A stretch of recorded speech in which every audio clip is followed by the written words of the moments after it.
ਜਿੱਥੇ ਮਾਂ-ਬਾਪ ਨੂੰ ਵੀ ਨਹੀਂ ਸੀ ਪਤਾ ਕਿ ਪੋਲੀਓ ਕੀ ਹੁੰਦਾ ਹੈ। ਡਾਕਟਰਸ ਨੂੰ ਲੱਗਿਆ ਇਹ ਮਲੇਰੀਆ ਹੈ, ਇੰਜੈਕਸ਼ਨ ਦੇ ਦਿੱਤਾ। ਡਿਸਕ੍ਰਿਮੀਨੇਸ਼ਨ ਹੁੰਦਾ ਸੀ, ਸਮਝ ਵਿੱਚ ਆਉਂਦਾ ਸੀ। ਕਿਉਂ ਹੁੰਦਾ ਹੈ ਸਮਝ ਨਹੀਂ ਸੀ ਆਉਂਦਾ। ਉਸ ਤੋਂ ਬਾਅਦ ਜ਼ਿੰਦਗੀ ਜਿਵੇਂ ਰੁਕ ਸੀ ਗਈ ਸੀ, ਕਿਉਂਕਿ ਇੱਕ ਡਿਸੇਬਲ ਬੱਚੇ ਦੀ ਜ਼ਿੰਦਗੀ ਕਿੱਥੋਂ ਤੱਕ ਰਹਿੰਦੀ। ਕਿਸੇ ਨੇ ਮੈਨੂੰ ਗੱਲਾਂ ਵਿੱਚ ਟ੍ਰੇਨ ਵਿੱਚ ਦੱਸਿਆ ਕਿ ਆਈਐਸ ਕੋਈ ਚੀਜ਼ ਹੁੰਦੀ ਹੈ। ਮੈਂ ਨਾ ਕਦੇ ਕੋਈ ਆਫੀਸਰ ਵੇਖਿਆ ਤੇ ਨਾ ਕਦੇ ਕਿਸੇ ਨਾਲ ਗੱਲ ਕੀਤੀ ਸੀ। ਬਸ ਮਨ ਵਿੱਚ ਜਨੂਨ ਆ ਗਿਆ। ਮੈਂ ਕਿਹਾ ਨਹੀਂ ਪਾਪਾ, ਮੈਨੂੰ ਆਈਐਸ ਬਣਨਾ ਹੈ। ਘਰ ਵਿੱਚ ਪੰਚਾਇਤ ਬੈਠ ਗਈ ਕਿ ਕੁੜੀ ਨੂੰ ਸ਼ਾਇਦ ਭੂਤ ਚੜ ਗਿਆ ਹੈ ਕਿ ਉਹ ਜੇ ਬਹਿ ਕੇ ਗੱਲਾਂ कर रही है। साड़ी वर्गी फैमिली तो बच्चे आईएएस बन सकते हैं। सारी फैमिली एक साइड हो गई। फिर फाइनली ये कहा गया,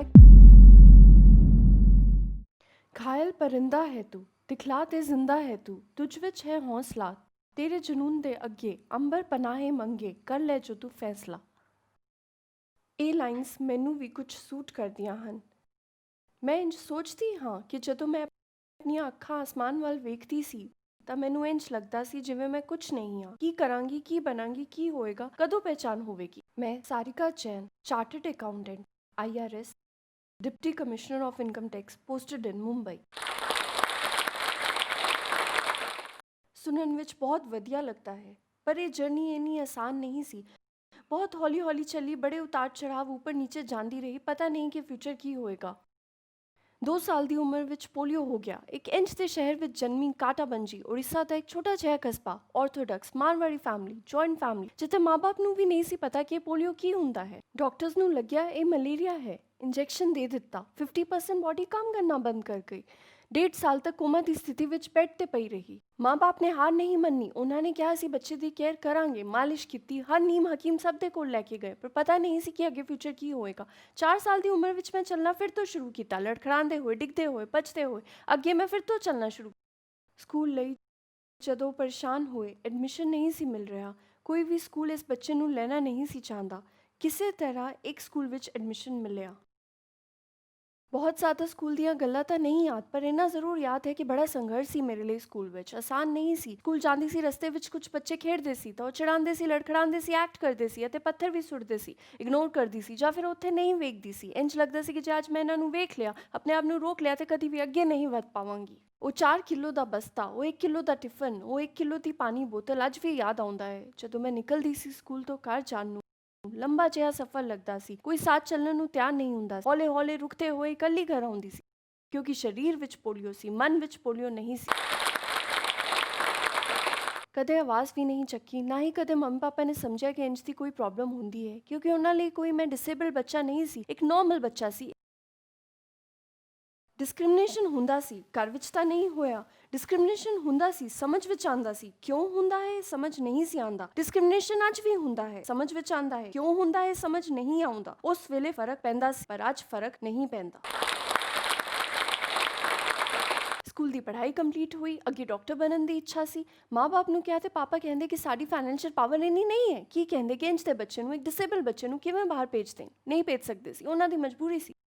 ਸਮਹਾਉ ਮੈਂ ਕਮਰਸ ਲਿੱਤਾ, ਜਿਹੜਾ ਕਾਲਜ ਸੀ ਇੱਕ ਛੋਟੇ ਜਿਹੇ ਪਿੰਡ ਵਿੱਚ। ਉੱਥੇ ਕਮਰਸ ਦੀ ਪੜ੍ਹਾਈ ਕੰਪਲੀਟ ਕੀਤੀ, ਗ੍ਰੈਜੂਏਸ਼ਨ ਕੰਪਲੀਟ ਕੀਤੀ। ਉਸ ਤੋਂ ਬਾਅਦ ਜ਼ਿੰਦਗੀ ਜਿਵੇਂ ਰੁਕ ਸੀ ਗਈ ਸੀ, ਕਿਉਂਕਿ ਇੱਕ ਡਿਸੇਬਲ ਬੱਚੇ ਦੀ ਜ਼ਿੰਦਗੀ ਕਿੱਥੋਂ ਤੱਕ ਰਹਿੰਦੀ। ਗ੍ਰੈਜੂਏਸ਼ਨ, ਇੱਕ ਆਮ ਕੁੜੀ, ਮਾਰਵਾੜੀ ਕੁੜੀ, ਜਿਵੇਂ ਟ੍ਰੈਡੀਸ਼ਨ ਹੁੰਦਾ ਹੈ ਕਿ ਜਾਂ ਕਾਲਜ ਕਰੋ ਤੇ ਜਾਂ ਵਿਆਹ ਕਰ ਦੋ। ਇੱਥੇ ਦਾ ਵਿਆਹ ਤਾਂ ਕੰਡੀਸ਼ਨ ਹੀ ਨਹੀਂ ਸੀ। ਸਭ ਥੱਕ ਕੇ ਮੰਨ ਚੁੱਕੇ ਸੀ ਕਿ ਹੁਣ ਕੁੜੀ ਘਰ ਵਿੱਚ ਹੀ ਰਹੇਗੀ। 4 ਸਾਲ ਮੈਂ ਕਰ ਰਹੀ, ਪਰ ਉਹ ਇੱਕ ਹੀ ਸੁਪਨਾ ਆਉਂਦਾ ਸੀ ਕਿ ਮੈਂ ਪੜ੍ਹਾਈ ਕਰਾਂਗੀ। ਕਿਸ ਤਰ੍ਹਾਂ ਤੋਂ ਕਰਾਂਗੀ ਇਹ ਪਤਾ ਨਹੀਂ।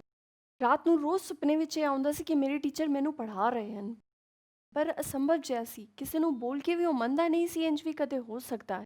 2 ਵੱਡੀਆਂ ਭੈਣਾਂ ਸੀ, ਉਹ ਹਮੇਸ਼ਾ ਸਪੋਰਟ ਕਰਦੀਆਂ ਸੀ। ਸਾਰਿਕਾ, ਇਹ ਵਕਤ ਬਦਲ ਜਾਏਗਾ, ਹਿੰਮਤ ਰੱਖ। ਪਰ ਸੋਚ ਨਹੀਂ ਪਾਉਂਦੇ ਸੀ ਕਿ ਇਹ ਹਿੰਮਤ ਕਦੋਂ ਆਏਗੀ, ਕਿਵੇਂ ਹੋਏਗਾ। 4 ਸਾਲ ਬਾਅਦ ਇੱਕ ਓਪਰਚੁਨਿਟੀ ਮਿਲੀ ਕਿ ਤੁਸੀਂ ਸੀਏ ਦਾ ਐਗਜ਼ਾਮ ਦੇ ਸਕਦੇ ਹੋ, ਪਰ ਘਰ ਵਿੱਚ ਬੈਠ ਕੇ ਦੇ ਸਕਦੇ ਹੋ। ਮੈਂ ਕਿਹਾ ਬੜੀ ਚੰਗੀ ਗੱਲ ਹੈ, ਮੈਂ ਕਰਾਂਗੀ ਕੋਸ਼ਿਸ਼।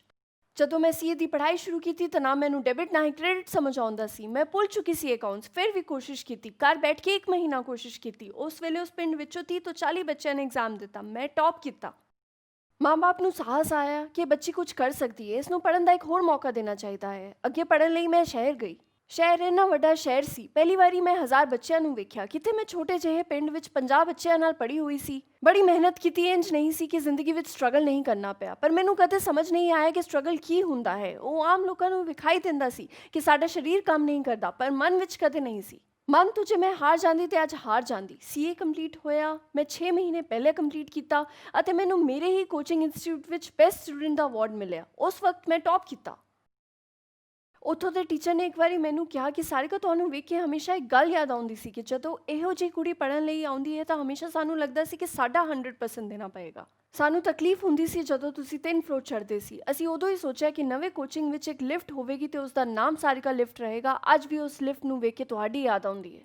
ਅੱਜ ਵੀ ਅਸੀਂ ਆਪਣੇ ਬੱਚਿਆਂ ਨੂੰ ਪ੍ਰੇਰਨਾ ਦਿੰਦੇ ਹਾਂ ਕਿ ਸਿਰਫ ਸੀਏ ਨਹੀਂ ਬਣਨਾ, ਸਾਨੂੰ ਸਾਰਿਕਾ ਵਰਗਾ ਬਣਨਾ ਹੈ। ਸੀਏ ਬਣ ਗਈ, ਘਰ ਵਿੱਚ ਖੁਸ਼ੀ ਦਾ ਮਾਹੌਲ ਛਾ ਗਿਆ ਕਿਉਂਕਿ ਕਿਸੇ ਨੇ ਇੰਨੀ ਪੜ੍ਹਾਈ ਨਹੀਂ ਸੀ ਕੀਤੀ ਸਾਡੇ ਘਰ ਵਿੱਚ। ਫਿਰ ਮਨ ਵਿੱਚ ਇੱਕ ਖਿਆਲ ਆਇਆ ਕਿ ਕਿਸੇ ਨੇ ਮੈਨੂੰ ਗੱਲਾਂ ਵਿੱਚ ਟ੍ਰੇਨ ਵਿੱਚ ਦੱਸਿਆ ਕਿ ਆਈਐਸ ਕੋਈ ਚੀਜ਼ ਹੁੰਦੀ ਹੈ। ਮੈਂ ਨਾ ਕਦੇ ਕੋਈ ਆਫਿਸਰ ਵੇਖਿਆ ਤੇ ਨਾ ਕਦੇ ਕਿਸੇ ਨਾਲ ਗੱਲ ਕੀਤੀ ਸੀ। ਬਸ ਮਨ ਵਿੱਚ ਜਨੂਨ ਆ ਗਿਆ। ਮੈਂ ਪੁੱਛਿਆ ਕਿ ਕੀ ਕਰਨਾ ਪੈਂਦਾ ਹੈ ਇਸ ਆਈਐਸ ਬਣਨ ਲਈ। ਕੁਝ ਨਹੀਂ, ਬਸ ਪੜ੍ਹਨਾ ਹੁੰਦਾ ਹੈ। ਤੇ ਮੈਂ ਕਿਹਾ ਹਾਂ, ਮੇਰੇ ਕੋਲ ਕੈਪੈਸਿਟੀ ਹੈ ਪੜ੍ਹਨ ਦੀ, ਮੈਂ ਕੋਸ਼ਿਸ਼ ਕਰਾਂਗੀ। ਸੀਏ ਬਣਨ ਦੇ ਬਾਅਦ ਮੈਂ ਘਰ ਗਈ। ਘਰ ਵਾਲੇ ਖੁਸ਼ ਸੀ ਕਿ ਹੁਣ ਕੁੜੀ ਘਰ ਆਵੇਗੀ, ਅਸੀਂ ਕੋਈ ਆਫਿਸ ਖੋਲ੍ਹ ਦੇਵਾਂਗੇ, ਬੈਠ ਕੇ ਕੰਮ ਕਰੇਗੀ।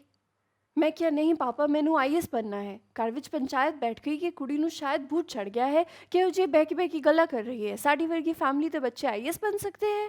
ਅਸੀਂ ਸਾਦੇ ਲੋਕ ਹਾਂ, ਅਸੀਂ ਨਹੀਂ ਕਰ ਸਕਦੇ। ਆਫਿਸਰ ਕੈਟੇਗਰੀ ਵੱਖਰੀ ਹੁੰਦੀ ਹੈ। ਮੈਂ ਕਿਹਾ ਨਹੀਂ, ਮੈਨੂੰ ਪੜ੍ਹਨ ਦੀ ਇੱਛਾ ਹੈ। ORSR ਪਾਸ ਕੀਤਾ ਗਿਆ। SR ਤਾਂ ਛੱਡੋ, OR ਵੀ ਪਾਸ ਨਹੀਂ ਹੋਇਆ। ਸਾਰੀ ਫੈਮਿਲੀ ਇੱਕ ਸਾਈਡ ਹੋ ਗਈ। ਫਿਰ ਫਾਈਨਲੀ ਇਹ ਕਿਹਾ ਗਿਆ ਕਿ ਠੀਕ ਹੈ, ਕੁੜੀ ਪੜ੍ਹਨ ਦੀ ਇੱਛਾ ਹੀ ਤਾਂ ਜ਼ਾਹਿਰ ਕਰ ਰਹੀ ਹੈ, ਕੁਝ ਹੋਰ ਤਾਂ ਨਹੀਂ। ਕੋਸ਼ਿਸ਼ ਕਰਨ ਦਿੰਦੇ ਹਾਂ, ਪੜ੍ਹ ਲਏਗੀ, ਪਾਸ ਤਾਂ ਇਸ ਨੂੰ ਹੋਣਾ ਨਹੀਂ ਹੈ। 1.5 ਸਾਲ ਦਾ ਸਮੇਂ ਦਿੰਦੇ ਹਾਂ। ਘਰ ਵਿੱਚ ਪੜ੍ਹੀ 2-3 ਮਹੀਨੇ ਤੋਂ ਉਹਨਾਂ ਨੂੰ ਸਮਝ ਆਇਆ ਕਿ ਕੁੜੀ ਮਿਹਨਤ ਬੜੀ ਕਰ ਰਹੀ ਹੈ ਪਰ ਹੋ ਨਹੀਂ ਰਿਹਾ।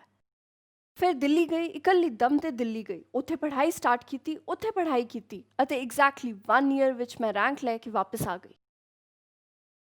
UPSC ਦੀ ਲਿਸਟ ਵਿੱਚ ਮੇਰਾ ਨਾਮ ਆਇਆ। ਸਾਰਿਆਂ ਦਾ ਨਜ਼ਰੀਆ ਬਦਲ ਗਿਆ।